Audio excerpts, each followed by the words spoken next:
ہماری کوشش ہوگی ہمارے پڑوسیوں کے ساتھ اچھے تعلقات ہوں اور کسی بھی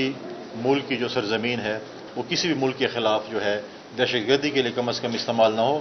بلکہ تجارت کے لیے استعمال ہو، اچھے تعلقات کے لیے استعمال ہو۔ اور میں سمجھتا ہوں کہ آج جس طریقے سے ترکی نے ہمیشہ جب بھی پاکستان پہ مشکل وقت آیا، چاہے وہ زلزلہ تھا،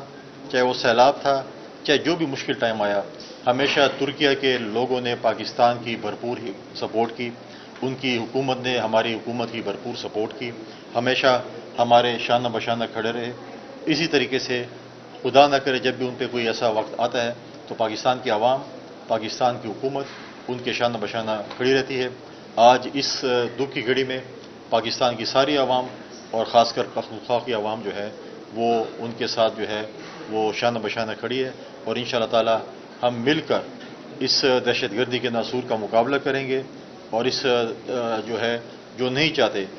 پاکستان یا ترکیہ اس قسم کے جوائنٹ وینچر ترقی کرے، انشاءاللہ تعالی ان کے خواب کبھی پورے نہیں ہوں گے۔ شکریہ، بڑی مہربانی۔ بتائیے کہ ڈیلٹان میں 10 ایف کے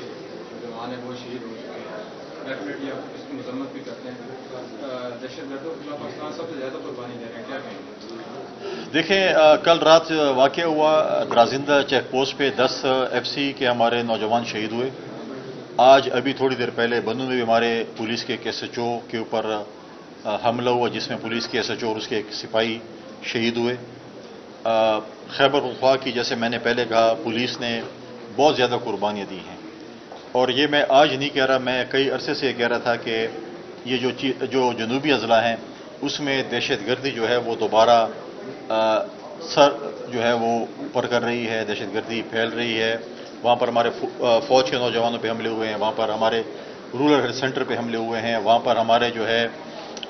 پولیس کے چیک پوسٹوں پہ اس طرح کے حملے ہوئے، پولیو ورکرز پہ ہوئے، یہاں تک کہ رورل ہیلتھ سینٹر پہ ہوئے۔ ہمیشہ کہا جاتا ہے کہ جب جنگیں ہوتی ہیں تو دشمن ایک دوسرے کے شاید ہاسپٹلس پہ بھی حملہ نہیں کرتے، لیکن یہ کون سا طریقہ ہے کہ جس پہ رورل ہیلتھ سینٹرز پہ بھی حملے ہوئے؟ تو میں نے کافی عرصے سے یہ کہا کہ ہمارے حالات صوبے کے کوئی اتنے اچھے نہیں ہیں، اور پڑوسی ملک کی سرزمین اس میں استعمال ہو رہی ہے۔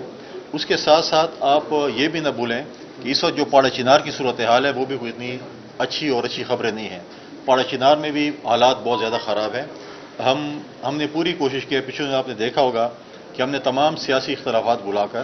سی ایم ہاؤس میں ایک میٹنگ تھی، تمام سیاسی جماعتوں کو آپ نے ایک پلیٹ فارم پہ دیکھا، ایک ایجنڈے پہ دیکھا کہ ہم امن و امان کے لیے ہم اکٹھے ہوں۔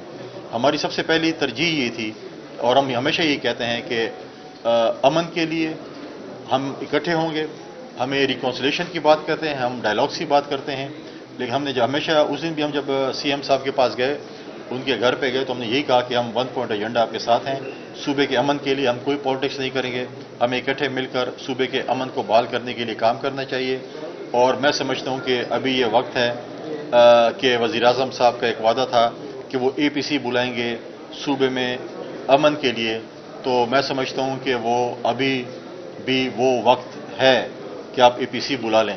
خدا نخواستہ آپ اس ایسے بڑے واقعے کے انتظار میں نہ بیٹھے رہیں کہ خدا نخواستہ کوئی ایسا بڑا واقعہ ہو، پھر آپ اے پی سی بھی بلائیں، پھر آپ ٹائم بھی نکالیں پشاور آنے کے لیے، پھر آپ خیبر پختونخوا کے امن کے لیے آپ میٹنگز بھی کرتے رہیں۔ اچھی بات ہوگی کہ مرض جو ہے وہ لا علاج ہونے سے پہلے اس کا علاج کیا جائے۔ تو میں وزیر اعظم صاحب سے کہوں گا کہ آپ ٹائم نکالیں اپنے مصروفیت سے، اور خیبر پختونخوا کے لا اینڈ آرڈر کے اوپر جو ہے آپ میٹنگ کال کریں۔ جتنی ذمہ داری صوبائی حکومت کی بنتی ہے اتنی مرکزی حکومت کی بھی بنتی ہے، اور ہمیں چاہیے کہ ہم مل کر